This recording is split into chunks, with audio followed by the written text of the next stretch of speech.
So, hello everyone. This package is very special. As you can see, it's fragile, and it contains a prototype Amiga keyboard, one of the most rare keyboards on this planet.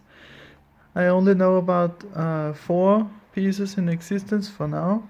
There may be more, but I only know 4.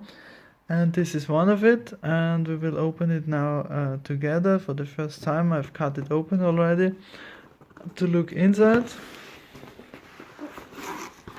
So there it is.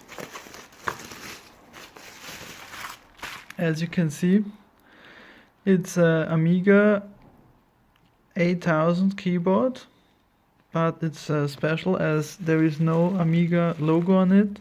There is a Commodore key. Normally there are Amiga keys, and there's also Amiga logo normally, but there is none, so there is no Amiga name on this keyboard like on the Velvet prototype computer. This is for the 8000 Velvet prototype, and I have got this prototype about 2 years ago, and now we can complete it with this beautiful, nice keyboard. So as you can see on the back side, it's a bit scratched, but that's okay. You have the stands to angle it a bit, a normal 8000 connector on it, and the square feet. Some are missing, but that's okay.